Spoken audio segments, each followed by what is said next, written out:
Boa noite, bom dia, boa tarde, tudo bem com vocês? Espero que esteja onde vai ficar. Para a glória de Deus. Culto público. Segundo o historiador Roberto Arsteig de Colli, era realizado pelo povo conforme o Espírito movesse a pessoas. Citamos um trecho dos escritos desse historiador. Oravam a Deus e davam testemunho, instruções espirituais, cantavam salmos e também hinos cristãos, os quais começaram a ser escritos no primeiro século. Eram lidas explicativas as escrituras do A.T. e havia leitura e recitação decorada dos relatos das palavras e dos atos de Jesus, quando os apóstolos enviavam cartas às igrejas. Exemplo das epístolas do N.T. Essas também eram lidas. Esse singelo culto poderia ser interrompido a qualquer momento pela manifestação do Espírito Santo na forma de profecia, línguas e interpretações, ou por alguma iluminação inspirada sobre as Escrituras. Naturalmente, a igreja não era livre para seguir nenhuma manifestação contrária ao ensino de Cristo ou doutrina apostólica. Qualquer manifestação contrária ao princípio das Escrituras era corrupção. Nesse caso, não podemos esquecer as instruções do apóstolo Paulo acerca dos cultos, das profecias, das manifestações espirituais. Essa característica da adoração primitiva é reconhecida por todos os estudantes sérios da história da Igreja, não importando sua filiação denominacional ou escola de pensamento. Pela leitura, 1 Coríntios capítulo 14, versículos 24 e 25, sabemos que essa adoração inspirada pelo Espírito era um meio poderoso de atrair e evangelizar os não convertidos. Porém, se todos profetizarem e entrar em algum incrédulo ou indouto, ele pode, todos convencidos por todos julgados, torna-se-lhe manifesto o segredo do coração. E assim, mostrando-se com a face em terra, adorará a Deus, testemunhando que Deus está de fato no meio de vós. Lembremos que os primeiros cristãos perseveraram a partir do pão. Atos, capítulo 2, versículo 42. Descreve esta palavra uma refeição como uma celebração da ceia do Senhor. Talvez ambas é possível que houvesse conhecido o seguinte: no princípio, a comunhão dos discípulos entre si era tão unida e vital que tornavam sua refeição em comum, ao sentar à mesa para pedir a bênção de Deus sobre o alimento. Vinha-lhe a lembrança a última Páscoa de Cristo. Assim, essa bênção sobre o alimento espontaneamente se estendia em culto de adoração. Dessa forma, em muitos casos, é difícil dizer que os discípulos faziam uma refeição comum ou participavam da comunhão. A vida e a adoração a Deus estavam intimamente relacionadas naqueles dias.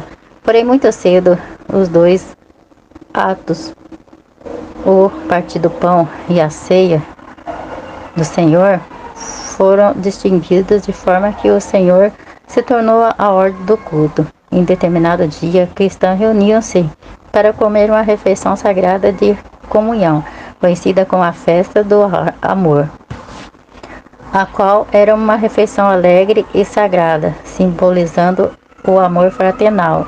Todos traziam provisões e dela participavam todos em comum.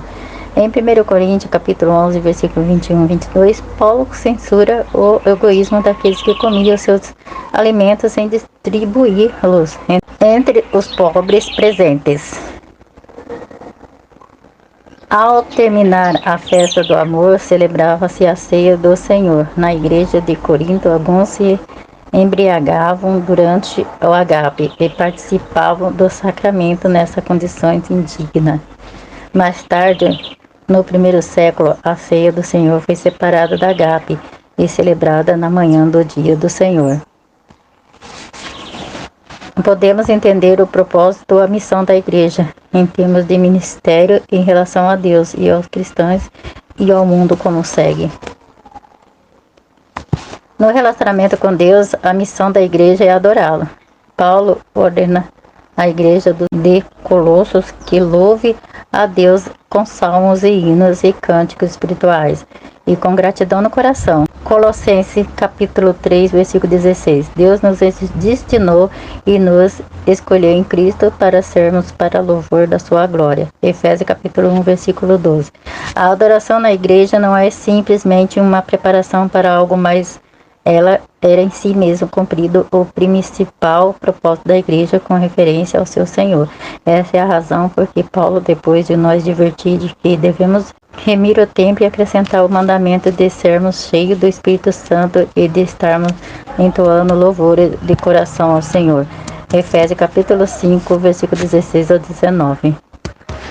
De acordo com as Escrituras, a igreja tem a obrigação de nutrir aqueles que já são cristãos e identificá-los à maturidade na fé.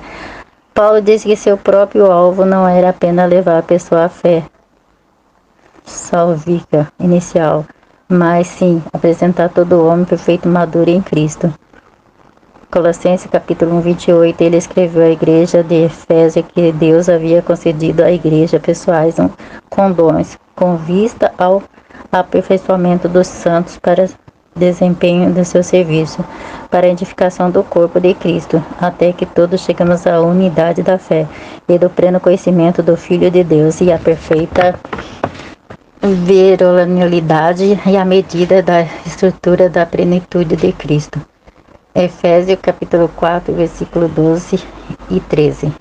É evidentemente contrário ao modelo no Novo Testamento. Nosso único alvo para com as pessoas é levá-los à fé vivífica inicial. Nosso alvo como igreja deve ser apresentar a Deus todo cristão perfeito, maduro em Cristo. Colossenses capítulo 1, versículo 28. Glória a Deus, aleluia. Deus poderoso, grande Deus. Pai amado, Pai misericordioso, abençoa essas pessoas, Senhor Deus, guarda ela, meu Pai do maligno, guarda ela, Senhor Deus, meu Pai.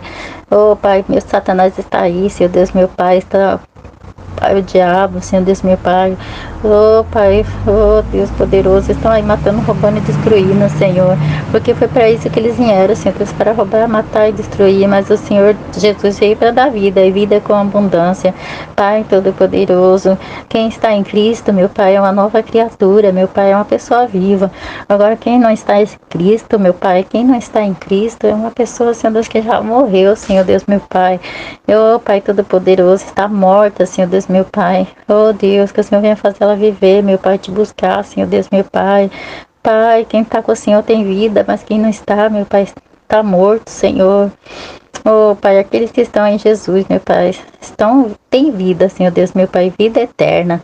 Mas aquele que não está em Jesus, meu Pai, já passou, meu Pai, dessa vida, Senhor Deus, meu Pai, para a condenação, Senhor. Deus, Pai Todo-Poderoso, que as pessoas venham te buscar, Senhor Deus, meu Pai, que teu Santo Espírito venha convencer elas, meu Pai, do pecado, da justiça e do juízo. É que eu te peço e te agradeço, em nome de Jesus. Fique todos na paz do Senhor Jesus.